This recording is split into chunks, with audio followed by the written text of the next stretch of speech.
Hello বন্ধুরা, ইউনিটেক 360 পক্ষ থেকে সবাইকে জানাই স্বাগতম। আশা করি সকলে অনেক অনেক ভালো আছেন। তো বন্ধুরা, আমাদের অনেক সময় এমএস ওয়ার্ডে যে কোনো পিকচারের ব্যাকগ্রাউন্ড রিমুভ করতে হয় বা অন্য কোনো একটি ব্যাকগ্রাউন্ড সিলেক্ট করতে হয়। সেক্ষেত্রে আমরা যদি সেই পিকচারটিকে ফটোশপ বা অন্য কোনো জায়গা থেকে ব্যাকগ্রাউন্ড রিমুভ করে আনি, সেক্ষেত্রে আমাদের অনেক বেশি সময় লাগতে পারে বা যে কোনো ফরম্যাট সাপোর্ট করতে না পারে। তো আজ আমি দেখাবো কিভাবে এমএস ওয়ার্ডে যে কোনো পিকচারের ব্যাকগ্রাউন্ড আপনি ইনস্ট্যান্টলি খুব সহজেই এমএস ওয়ার্ড দিয়ে রিমুভ করে আপনার কাজটি কন্টিনিউ করতে পারবেন। তো বন্ধুরা, এটা খুবই সুন্দর একটি পদ্ধতি যেটা আপনার কাজকে অনেক সহজ করে তুলবে এবং এমএস ওয়ার্ডে আপনি যে কোনো পিকচারের ব্যাকগ্রাউন্ড খুব ইজিলি রিমুভ করতে পারবেন। তো বন্ধুরা, ভিডিওটি খুব ইন্টারেস্টিং হতে চলেছে। আপনি যদি আমার চ্যানেলে নতুন হয়ে থাকেন তাহলে অবশ্যই চ্যানেলটি সাবস্ক্রাইব করে পরবর্তী ভিডিওটিকে কন্টিনিউ করুন। ফিরে আসছি ইন্ট্রোর পর।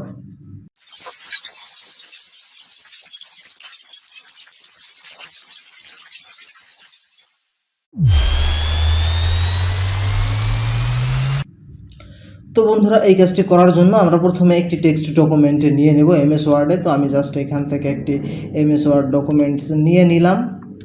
নিয়ে এটাকে আমি ওপেন করে নিলাম।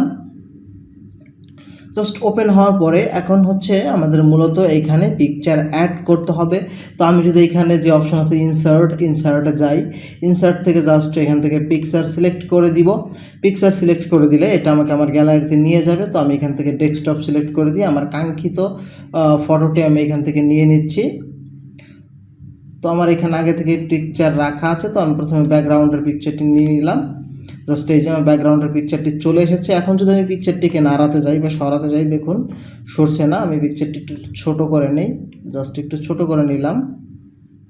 এখন যদি আমি পিকচারটি এখান থেকে নাড়াতে যাই, সেক্ষেত্রে নড়বে না। তো আমার কি করতে হবে, এইখানে মাউস কার্সারটা রেখে মাউসের রাইট ক্লিক যদি আমি করি, রাইট ক্লিক করলে দেখুন বন্ধুরা এখানে অনেক অপশন চলে এসেছে। তো দেখুন এখানে একটি অপশন আছে রেপ টেক্সট। তো আমরা জাস্ট এখান থেকে র্যাপ টেক্সটে যাব।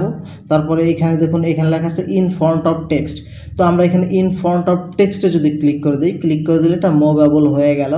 তো আমরা জাস্ট এটাকে একটু নিচে নামিয়ে রাখি।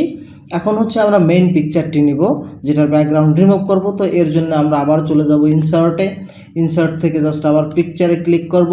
পিকচারে ক্লিক করলে আবার আমাদের গ্যালারিতে নিয়ে যাবে। তো এখান থেকে আমরা আমাদের পিকচারটিকে আবার এখানে ইনসার্ট করে নিব।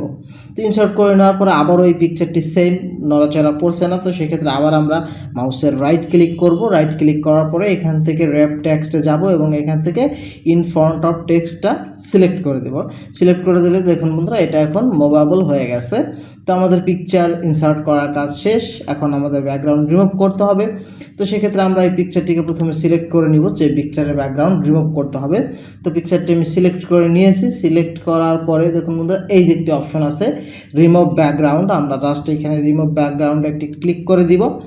ক্লিক করে দিলে দেখুন বন্ধুরা এখানে বাই ডিফল্টভাবে ব্যাকগ্রাউন্ড রিমুভ করে দিয়েছে, কিন্তু এইখানে অনেকটা ব্যাকগ্রাউন্ড রয়ে গেছে এবং এইখানে দেখুন অনেকটা সিলেক্ট হয়ে আছে। তো আমরা এই পিকচারটিকে পুরোপুরি নেওয়ার জন্য কি করব, এইখানে দেখুন একটি অপশন আছে মার্ক এরিয়া টু কিপ। আমরা জাস্ট এখানে একটা ক্লিক দিয়ে দেবো। ক্লিক দিয়ে আমরা যদি এখানে জাস্ট একটু ড্র্যাগ করে দিই, ড্র্যাগ করে দিলে দেখুন বন্ধুরা আমাদের পিকচারটি পুরোপুরি চলে এসেছে। কিন্তু এখন এই যে কিছু একটা ব্যাকগ্রাউন্ড রয়ে গেছে, তো এটাকে আমাদের রিমুভ করতে হবে। তো এটা রিমুভ করার জন্য এই যে আরেকটি অপশন আছে দেখুন বন্ধুরা মার্ক এরিয়া টু রিমুভ। আমরা জাস্ট এটা সিলেক্ট করব, করে এখান থেকে পেনটা দিয়ে জাস্ট এইভাবে আমরা একটু সিলেক্ট করে দেবো, যেটুকু রাখতে চাই না। এইখানে যারা একটু আছে জাস্ট এটুকু আমরা সিলেক্ট করে দিব। সরি, এটাকে আমরা সরিয়ে ফেললাম। তো এখন যদি আপনার মনে হয় যে পাশ দিয়ে রয়ে গেছে, তো সেক্ষেত্রে আপনি একটু সময় নিয়ে আস্তে আস্তে করবেন। আমি যেহেতু ভিডিও তৈরি করছি সেক্ষেত্রে আমি একটু তাড়াতাড়ি করছি। তো আমার এইখানে কাজ শেষ। এখন এইখানে তখন একটা কিপ চেঞ্জ নামে একটা অপশন আছে, জাস্ট এখান থেকে কিপ চেঞ্জে আমরা একটা ক্লিক করে দিব। ক্লিক করে দিলে এটা হয়ে গেল। সরি, আমার ওইখানে একটু বেশি রাখা হয়ে গেছে, তো আমি এটাকে আর একটু কেটে দেই। ওটা আমার একটু বেশি নেওয়া হয়ে গেছিলো, যার কারণে আমি ওটা ছবিটা কেটে গেছে। জাস্ট আমি একটু বেশি রেখে দিচ্ছি। এখন দেখুন পারফেক্টলি হয়েছে। এটাকে হবে আবার কেটে দেই। তো আবার আমরা এখান থেকে জাস্ট কিপ চেঞ্জে ক্লিক করে দেবো। কিপ চেঞ্জে ক্লিক করলে দেখুন এখন ইজিলি হয়ে গেছে। এখন জাস্ট এই পিকচারটিকে আমরা এনে যে কোনো জায়গায় আমাদের যেখানে ইচ্ছা আমরা সেইখানে এইভাবে সেট করে দিব।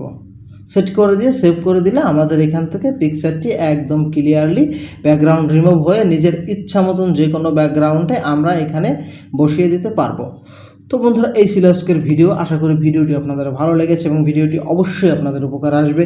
যদি ভিডিওটি ভালো লেগে থাকে তাহলে অবশ্যই ভিডিওতে একটি লাইক দিবেন এবং চ্যানেলটি সাবস্ক্রাইব করবেন। সকলে ভালো থাকুন, সুস্থ থাকুন। ধন্যবাদ সবাইকে।